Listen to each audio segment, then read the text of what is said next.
Well, evening everybody. We are on May 2009 of Match Fishing Magazine, so quite an interesting time.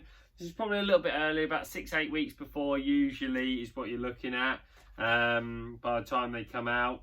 And they're sort of always, they say for a month ahead as well, so just so you know roughly the time of year. Now, the usual is find a picture of somebody from the past and take the mick. I think a self-admission today, look at the state of that. Apart from about being 2.5 stone heavier, that haircut is a disgrace. So if I ever let my hair get like that again, not that I'm going to get much option anymore, I don't think. I think we'll stick with the hat for now. But yeah, all good, all good. I think it's only fair to get one back on myself after sharing a few other pictures. This is all about the Angling Times Winter League semi-final 2008-9 season. You know, I love team fishing, always have, and this here is just saying exactly about it. You know, if you think about it, if 2 heads are better than 1, then what can 10 people achieve? And that's how I perceive team fishing. A really important part of my fishing life and development has been about sharing with others and trying to create that bond to make us all, including myself, a better angler. So it was at Lindholme Lakes.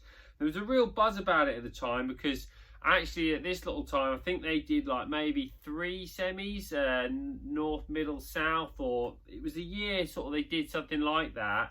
And it was, well, they might have done 4, but it was in sort of northeast and northwest and what have you.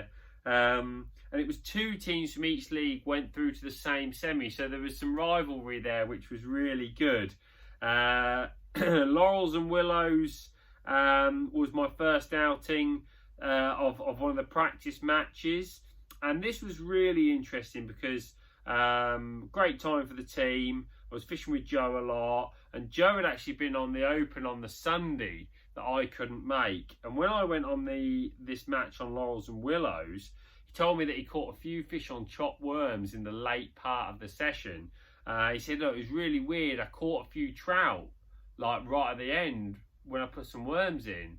You know, maybe you want to give it a go. So it was really cold and there was these trout to catch that he used to stock in Lindholme. So you wouldn't have really thought about using worms, particularly at that sort of time of year. So you know, it was a very, very interesting sort of suggestion. And I went on to Willows, and there was a lot of these small F1s. They were really small, sort of 3 to the pound size. Started off 14.5 meters, slim floats like an into 4, you know, Stotts, and then number 10 droppers, size 20 PR32 hooks. Well, today, you know, I'd be looking at those F1 pellet floats, so a definite advance there. SFL hooks again, really nice to have some, and really light. I remember, I think I fished like a double 3 that day. You know, really bizarre. You know, I did like double elastics. I just found it really faffy to keep setting up. So just basically now I fish singles up to a size 8, and then it's hollow elastic after that. You know, there was maybe a little bit of feeder fishing, but it was all about taking it really steady with bait. So I introduced tiny amounts of pellets, says here 5 to 10 pellets. This is, you know, this is 11 years ago now. So, you know, a long time ago, and things that we were doing back there were working really well. Caught a few, then there was a bit too much bait, dripped in a little bit of F1 ground bait, shows you how long F1's been about. And, you know, basically I got them catching them quick, in, shipping, lower the pellet down, get one, bring it back, and just feed it like that. It was very interesting. Tried to bring them closer, and after a couple of hours being little F1s, being immature fish, basically they'd all had enough and they backed off and you couldn't get a bite. This was a perfect chance for me to try the old worms. Into the edge we went, and it used to fish quite light really, like 012, that sort of thing. Doubled up 5, says here. Got wiped out straight away, so 13 hollow on, much stronger, you know, 16 sort of line. And I caught 20 trout in 2 hours on worms. Now this was a massive turning point for us as a team, because all of a sudden these worms had worked. I did loads of things in this session to work out. I remember you didn't want to feed a lot, just little bits of worms, and we're just taking it on. So Joe had pinpointed this just at the end of a session one day, mentioned it to me. I'd taken it and tweaked all these little bits, and it had worked. And then we told the team, and it was really good. And that's what team fishing was all about. And it was really important. I actually won the match, £57, great winter fishing. So that was really nice. I then went on to Bonsai. There was no trout there, so it was all about pellet fishing. And I'm saying here, 14.5 metres to the island, several swims, 11 metres deeper water, 13 metres just off the island, 14 metres up against it. And again, these slimline floats, tapping in very, very, very small amounts of pellets to catch big F1s. But it's worth noting here, and this is something that I don't do that much anymore and probably should. It's very windy, and sweet corn is a heavier bait. And a change to sweet corn gave me much more positive bites in that ripply water, just because I feel the bait is a little bit heavier. Maybe we'd fish a hard pellet these days, but it worked really well feeding micros and fishing corn. And rotating the lines here, I've talked about how, you know, basically tapping in some bait, they back off, move to a different area, feed again. This was stuff that, you know, wasn't massively talked about at the time. And 45 fish for £68 meant 2 wins in a row. So amazing to have that bit of success there. We were going into the semi-final. Andy Oldham's first semi-final as captain. And, he put me on Bonsai 46, which was a lovely area at the time. So I was really chuffed about that. And it was blowing a gale, but it was off my back. All of that bank was off your back. So that was really handy. The interesting thing about this match is, and I talk about it here now, is that effectively I didn't know what to do. It was relatively mild, or it was turning mild.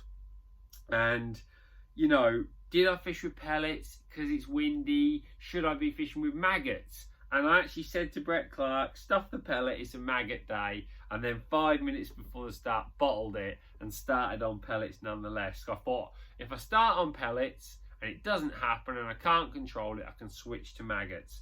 But I didn't want to miss that start. I had a good first 3 hours, 35 fish for £35. So I was in a solid place, but again, the fish backed off.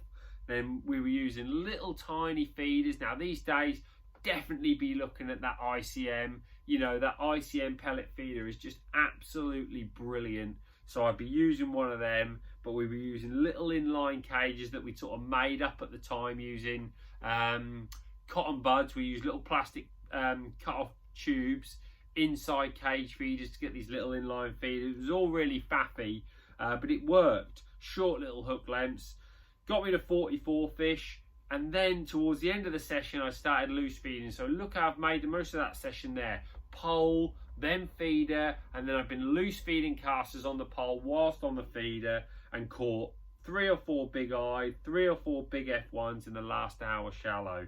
That took me to £55, which actually won the lake and obviously the section for the team. So a really mega result. I was really chuffed, and we scored 26 points, which on a teams of 10, that's 2.6 points a man. That was a really tremendous score.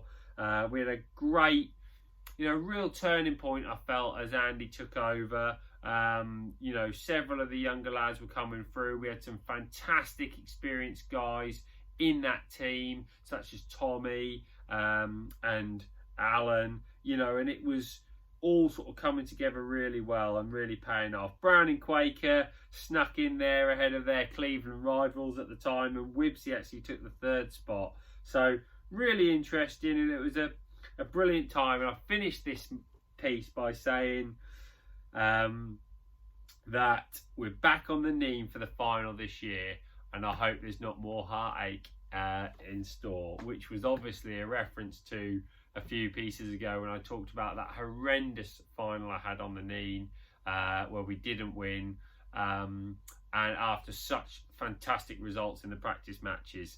And we will come to that. I'm sure I cover that in 2 or 3 pieces time. Really interesting, the old semi-final and final setup there on the Neem. Just again, I think you're getting the vibe. We're nearly a year through. and most of it is team fishing related. It was what we were doing, it was what I loved, and I still love it, and everything I try to do always keeps that as a focus. And I just want to finish by saying that I've had a few questions and a few people talking to me and comments on these about, you know, why don't you pursue those individual matches? Why don't you do what some of the other guys do?